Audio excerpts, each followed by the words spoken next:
예, 유승민입니다. 부총리께 묻겠습니다. 그 대통령께서 SK 하이닉스 가가지고 좋은 일자리 민간이 만든다라고 말씀하신 게 불과 20일 전인데 20일 만에 어제 대책이 나온 걸 보니까 예컨대 방금 권성동 의원 지적한 단기 알바 5만 9천 개 이런 게 이제 포함되어 있는 걸 보고 저는 굉장히 좀 궁금해졌어요. 이 문재인 대통령께서 지금 일자리 참사 또 과거 정부보다 더 나쁜 소득 불평등, 양극화 또 성장 엔진은 완전히 꺼져가고 있고 심지어 뭐 이 공공부문 채용 비리까지 이렇게 터지고 이런 전반적인 어떤 경제 문제에 대해서 문재인 대통령께서 얼마나 심각성을 알고 계십니까? 부총리 보시기는 어때요? 대통령께서 이걸 알고 계세요? 대통령께서 지금 경제 문제나 상황과 이런 예. 것에 대해서 굉장히 많이 알고 계시고 예. 또 아주 가장 큰 관심을 갖고 계시고 예. 또 엄중하게 생각을 하고 계신 거로 저는 믿고 있습니다. 어제 발표한 대책 같은 거는 부총리께서 혁신 성장이나 일자리를 위해서 정말 중요한 대책이라고 발표를 하신 겁니까? 그렇습니다. 그러면 아니 대통령께서 그저께는 무슨 평양 선언하고 뭐 남북 그 군사합의서 그거 셀프 비준할 때는 그렇게 직접 국무회의를 주재하시고 그러는데 어제같이 중요한 경제 문제 같은 거는 왜 부총리한테 그냥 맡겨놓고 본인이 회의를 주재를 안 하세요?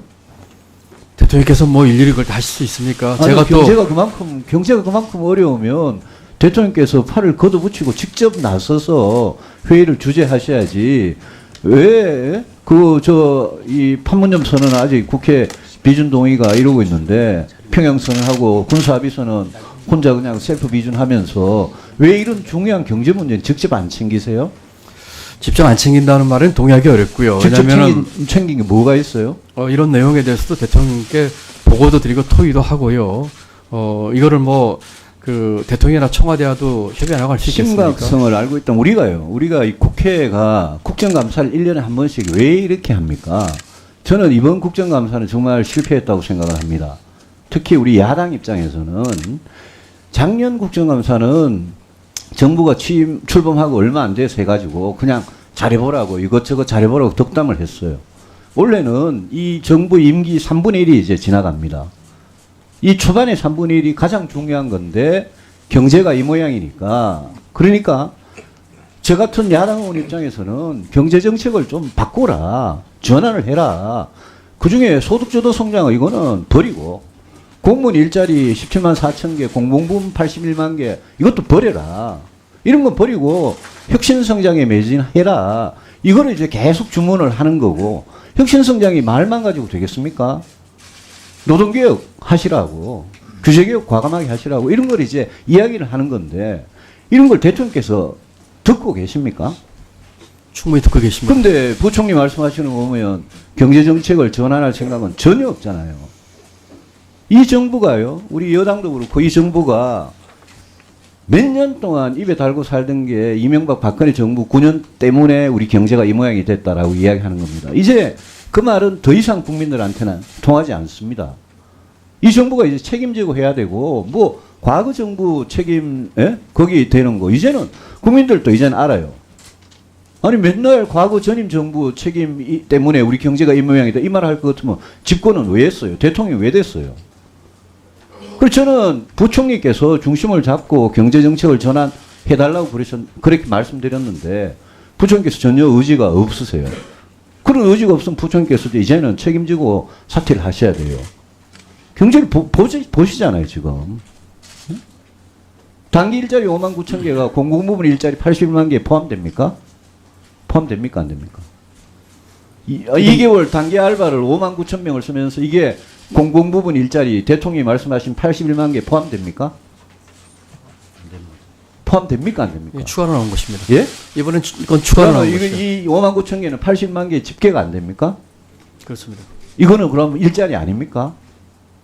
여러분 실업이냐 취업이냐 기준 아시잖아요. 이거는 취업이 아닙니까? 일자리 아닙니까? 이게 말이 됩니까? 이거는 그럼 81만 개 포함 안 되고 80만 개 따로 하고 5만 9천 개 따로 하는 겁니까? 그런 거 하나부터 도대체 뭐가 얼마나 급했으면 이런 걸 내놓고 어떻게 하는지도 모르고 대통령 취임사에서 평등, 공정, 정의를 이야기했어요. 예? 기회는 평등하고 과정은 공정하고 결과는 정의롭다 이래가지고 그 취임사가 굉장히 감동적이라서 이 정부는 정말 평등하게 공정하게 정의롭게는 할 거다. 경제를 발전시키는 거는 좀 못할지 몰라도 공정하고 정의롭게는 할 거다라고 그랬어요. 그럼 여러분 보시잖아요. 공공기관 채용 비리 이거 보십시오. 예?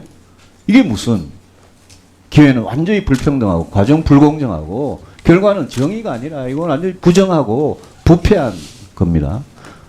부총리께서 책임지고 내놓은 작년 8월인가요? 공공기관 비정규직 전환 가이드라인을 보면요. 무려 49쪽 이런 가이드라인을 꼼꼼히 읽어봤는데 그 안에 친인척 채용하면 안 된다라 한마디도 없어요. 그리고 기존에 있던 비정규직을 전부 정규직으로 전환을 시켜주니까 아니 정규직 일자리가 공공기관에 여러분들 중앙부정부 지방 자치단체 공기업들 준공공기관 이런데 전부 다 정규직을 만들면 그러면 지금 공식 통계만으로도 청년 실업이 40만 명이고 잠재 실업까지 합치면 100만 명이 넘는다는데 그 청년 실업자한테도 공정한 기회를 줘야 공정한 거 아닙니까? 근데 비정규직 들어가면 정규직 전환이 그렇게 되고 민주노총이 거기 달려들고 그게 무슨 공정한 거예요? 극도로 불공정한 거죠. 그런 데 대해서 공공기관 운영의 주무부처인 기재부가 만든 이 가이드라인을 보니까 진짜 의의가 없어요. 이거는 원칙이 무조건 전환이고 예외가 공개 경쟁이에요. 예? 그래놓고 공개 경쟁 거의 안 했어요. 그러니까 신규 일자리는 더 줄어드는 거예요. 청년들은 아예 맥혀버리고요. 이거는 성장도 안 되고 공정 정의도 안 되고 아무것도 안 되고 이제는 부총리 가장 책임이 있으신 분인데 하신 말씀